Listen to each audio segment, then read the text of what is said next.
We have Small Islands, a 1 to 4 player game. How can I play that? I have to open the box. Show us what's in the box, Pedro. Paper Show stuff. me the pieces, Pedro. It's a lot of pieces to show. Hold the box there, Pedro. Again? Show me the box. Tell me about the box. Oh, again, no.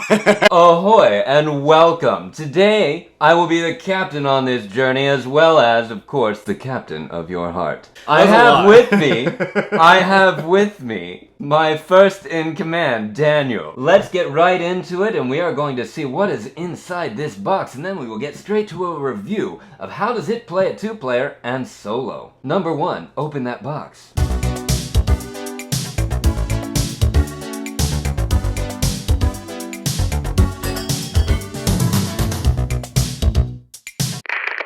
Don't bump that camera. Bump the camera. Don't bump that camera. The camera. Oh! And me. Now, what we have here is a setup, a market, if you will, of tiny islands. We have 3 tiles here for islands that we can pick up and place. We have a stack of 6 for the round, and these are for the entire game. Who really cares? Nobody. This is where we go to explore in the center of the board. If you go off the edge of the table, you've gone off the edge of the world because we all know the world is flat. Bonus cards for each player. And then, of course, we have our own tiles. So the first thing that you do to play this game after you've set this up is each player grabs a bonus card. Actually, they grab 3. They choose to keep 1, return 1 to discard, and keep 1 to use in the future. So there is some future planning. So tell me, what is the bonus on this card? Number 1. He's a genius. On this card, as long as you have an equal number of flowers to dragon fruits that are not oranges, or equal number of flowers to leaves, or dragon fruits to leaves, then you get to score your island based on its size, whether 3 tiles is 4 points, 6 is 6 points, 9 tiles is 8 points, 12 tiles 10 points. In this one case, you do not want to make a tiny island. You would score points based on the large island. What a fantastic job. We also have an advanced mode. Get rid of that, who cares? In an advanced mode, you get to draw 3 of each of these types of cards. Compasses and something else, whatever. Flip them over. You're going to have 3, same deal. You're going to keep 1 of each for this round, discard 2 of them, and keep 2 of them for a future round. Then you get to combine them. One of them is the cost that must be met at the end of the round, and the other is the reward you get. By the way, to win the game, you just need to have the most victory points. Super easy, super chill. Tell me what this combination would be. This combination would be having a temple and 2 dragon fruits. On fire.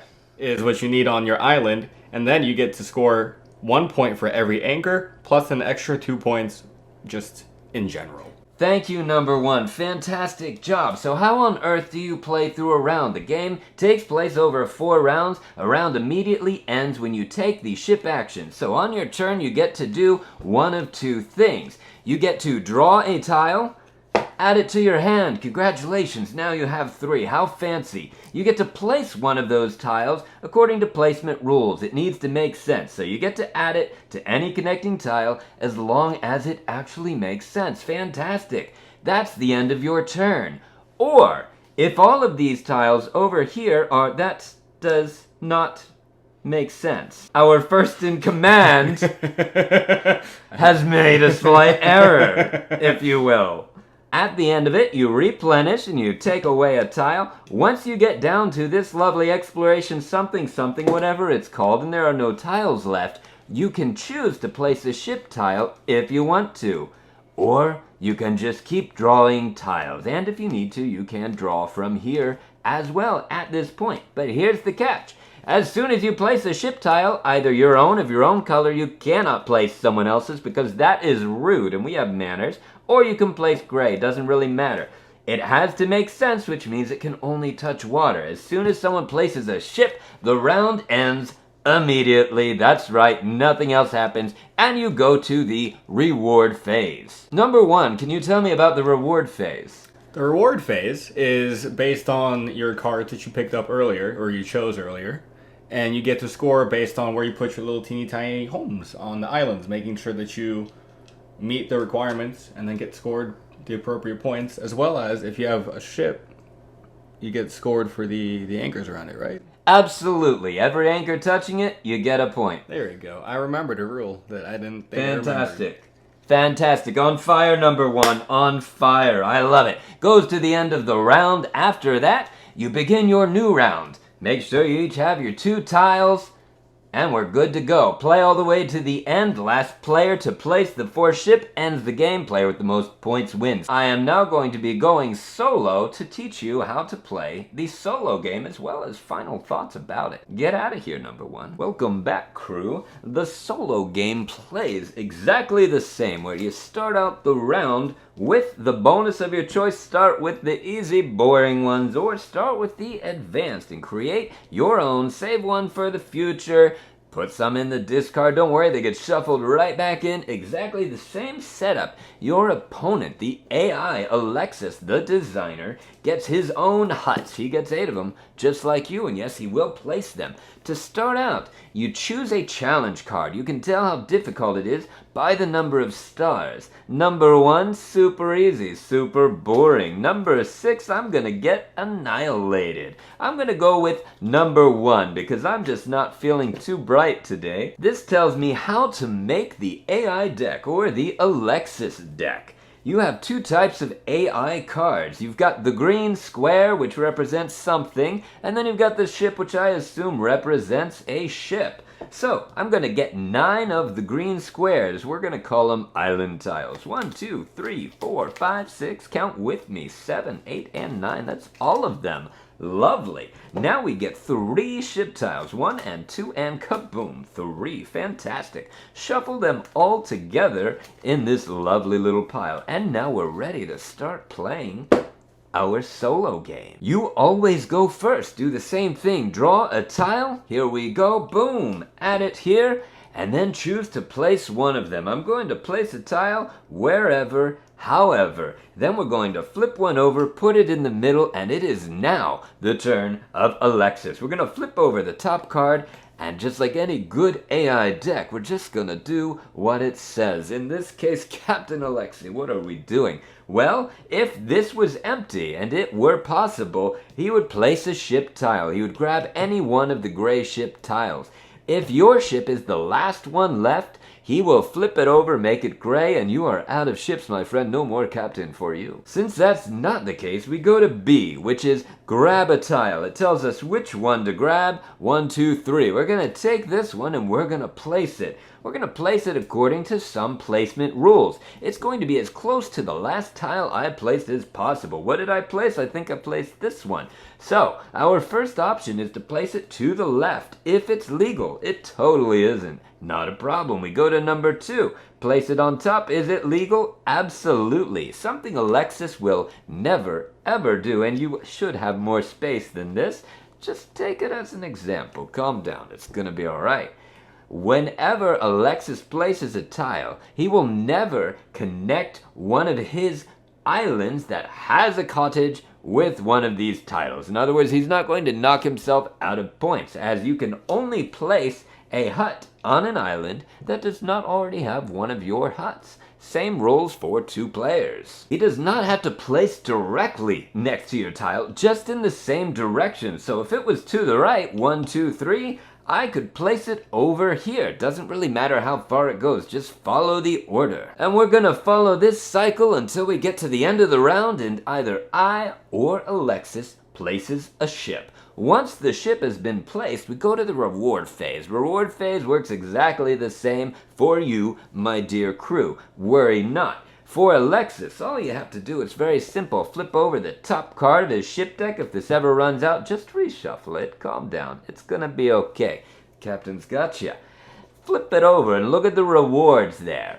You'll see that any island that has a cottage with 2 flowers, if there are any islands with 2 flowers, place Alexis' cottage on it, and he is going to get points for that. How does he score points? Well, your command card tells you he's going to have 40 points no matter what, plus 1 point for every cottage or hut, whatever we're deciding to call it finally in the game. Each difficulty level, of course, has different scoring opportunities. If Alexis places the ship first, he scores first, meaning he may take up all of the cottage places before you get to him. You place your ship first, you get to place your huts first. Same thing as in the multiplayer 2 to 4 player game. Game ends in the same way. When the last ship is placed, dude with the most points wins the game. Let's bring number 1 back in here.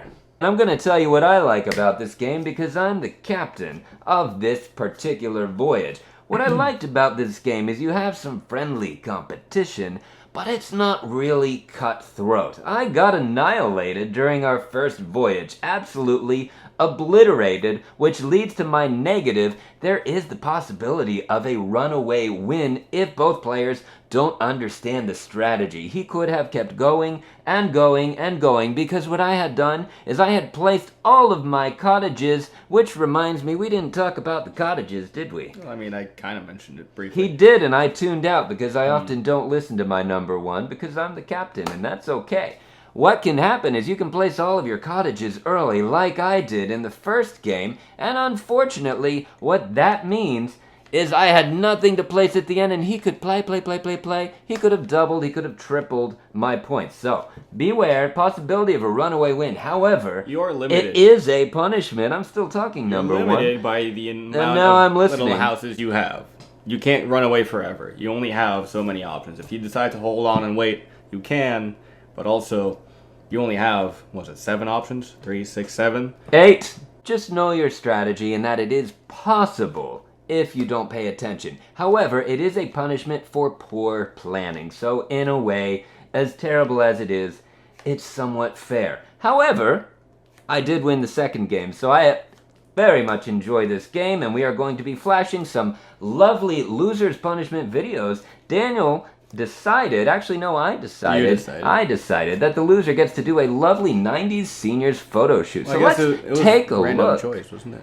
It was not random choice. It was I a got box. a choice of 3 things, A choice of 3 things. and I chose one of them. And you chose one. So- So in a way, it was your choice. Yeah. Yeah. Yeah. So we have a lovely 90s senior photo shoot just for you. Cue the musical montage. Since the universe on fire, too much. We're brewing on desire. Where love is smart and cruel and reckless and a death. Number 1, what did you enjoy about this game? There was planning. There is some randomness behind what you end up drawing, so it's not like you can plan every single step ahead. But there's, you can obviously calculate for bait. I like the mode that had, what's it called? The advanced mode. Advanced mode. It made a whole nother aspect to how you think about the game, where the regular mode is relatively limited. Dull. Limited, not dull. Dull. That's rude. It's limited. I mean, it can still be fun, but Boring. you have a lot more options when you can make your own rules and not know what the other person is playing towards. So you have to infer. So you can get annihilated. So you have to infer what the other person is working towards. Also, holding onto your ship to be the last one placed is a fantastic strategy. Which I never successfully did. Ever. At all. Unfortunate. You kind of just placed it right off the bat. What did you not... We don't need to talk about it. What did you not enjoy about this game, number 1? I don't know. I actually kind of liked it. I can't think of any real problems I had with it. Absolutely adorable. Play it with your kids. Why not? And annihilate them. Also, if you are enjoying this content, if you enjoy this game, if you enjoy, number 1, Daniel being here, of course you enjoy me being here. I'm amazing. Be sure to give a like. Really appreciate it. Be sure to subscribe for more constant nonsense. And leave a thumbs down if you don't want him to. Do see not your leave a videos. thumbs down. Alright, number 1. So for our next game that we are going to play, which we have not decided on yet, I forgot there about is going to be a loser's punishment. Loser gets to pick the punishment for the next game that we choose to play against each other. Daniel, loser, what have you chosen for the next loser's punishment? I've decided a nice little ice bath. It's good for your skin. Ice bath sounds absolutely terrible. As far as the game we're going to play, we have some options. We've got My Father's Work, or we've got Nemesis, which has that whole hidden, like, secret traitor thing. We've got For Glory. There's probably something else in there. We're going to decide on it later. Fun thing, some of those might be cooperative by surprise, and if we both lose, we both get the punishment. Not everybody can win. Pretty amazing. We'll see what game he picks. It could be awful.